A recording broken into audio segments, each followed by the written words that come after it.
सूरज के जीवन का एक ही फंडा था कि मेहनत तो गधा भी करता है, घर बैठे जो कमाए समझदार वही होता है। इसीलिए उसने कभी नौकरी ही नहीं ढूंढी। इस बात से हालांकि उसकी पत्नी शिखा बिल्कुल भी अग्री नहीं करती थी, पर फिर भी सूरज को समझाना बेकार था। टीवी में कैसे बनोगे करोड़पति का ऐड देखकर उसे लगा कि बस अब तो घर बैठे ही वो करोड़पति बन सकता है, और उसके पीछे उसने अपने सारे सोर्सेस एक्टिव कर दिए। 2 हफ्ते में उसके कलीग के साले के पड़ोसी के बेटे का सोर्स निकलता है जो कि उसे शो में पहुंचा सकता है, और सूरज उससे मिलने चला जाता है। अच्छा, तो हमें मुकेश जी बता रहे थे कि आप हमें शो में पहुंचा सकते हैं। हाँ, उसमें कोई तकलीफ नहीं है। मैं कल अगर कोशिश करूँ तो इसी महीने में आपका नंबर आ जाएगा। अरे ये तो बहुत बढ़िया हो गया। अच्छा, वो सिलेबस और क्वेश्चन पेपर का कोई जुगाड़ है क्या? हैं?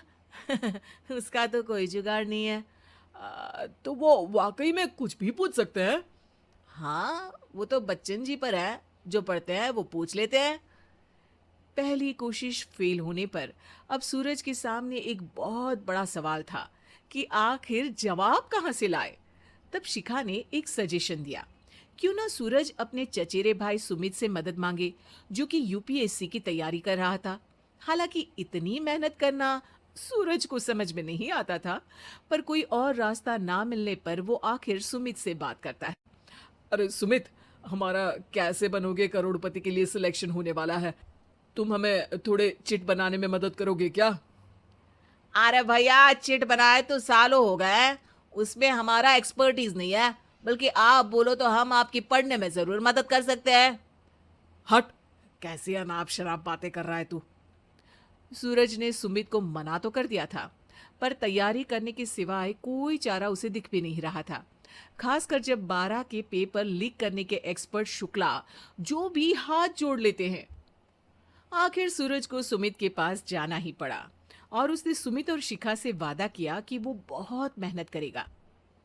1 महीने की तैयारी के बाद फाइनल हुआ कि शो से 1 हफ्ते पहले एक ट्रायल खेला जाएगा, जहां पर सारे रिश्तेदार ऑडियंस की जगह पर होंगे और शिखा सवाल पूछेगी। दूर दराज से भी रिश्तेदार आकर हाजिर हो गए देखने कि आखिर कैसे बनेगा सुमित करोड़पति। सब कुछ सेट था, और इतने में सूरज आकर अपना स्पीच देता है। ये 1 महीना मेरे लिए आसान नहीं था, पर अपने भाई सुमित और अपनी पत्नी शिखा की मदद से मैं इतनी दूर पहुंच पाया हूं।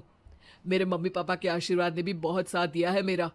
मैं उम्मीद करता हूं कि आज के शो में आप लोगों को बहुत मजा आएगा।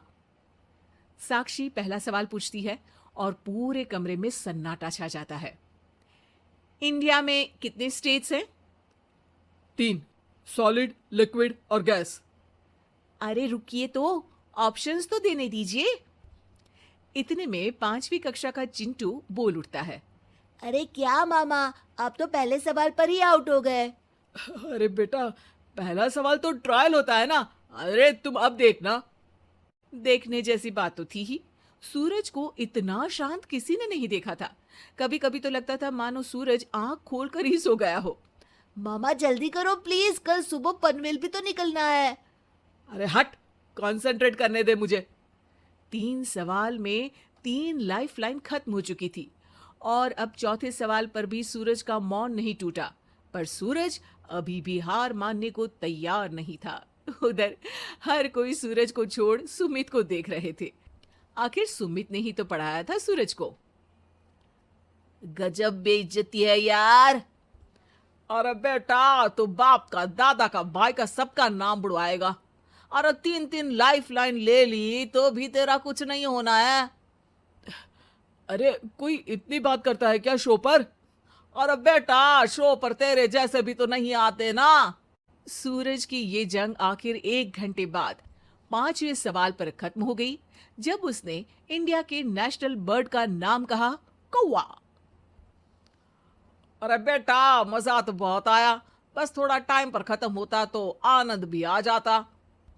ताने बारिश के बूंदों की तरह बरस रहे थे, और सूरज को भी समझ आ रहा था कि ये करोड़पति बनना शायद उसके बस के बाहर की बात है।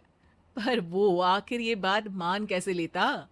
वो सख्त लौंडा जो ठहरा, उसने सोचा कि बेइज्जती तो हो ही चुकी है, पर अगर मैं हार नहीं मानूं तो शायद कुछ हो सकता है। शिखा तुम देखना, असली शो में आग लगा दूंगा, आग, करोड़पति बनूंगा मैं। हाँ, सब्जियां खत्म हो गई है घर पे, ले आओ, पहले पति बन जाओ फिर करोड़पति बनना। अरे गजब बेइज्जती है यार। बेटा अभी तो घर पर ही हुई है, 1 हफ्ते में तो तुम देश के सामने करवा कर आओगे। वैसे जब टीवी पर जाओ ना तो बस अपने मम्मी का ही नाम लेना, ठीक है? कोई पूछे तो बोलना कि पापा नहीं है मेरे। अरे पढ़ाई की, पेपर निकलवाए, इतने सारे लोगों को खाना खिलवाया, क्या फर्क पड़ा? इसीलिए मैं कहता हूं कि मेहनत तो गधा भी करता है, घर बैठे जो कमाए वही सिकंदर। लेकिन मामा, गधे भी जानते हैं कि हमारा राष्ट्रीय पक्षी मोर है।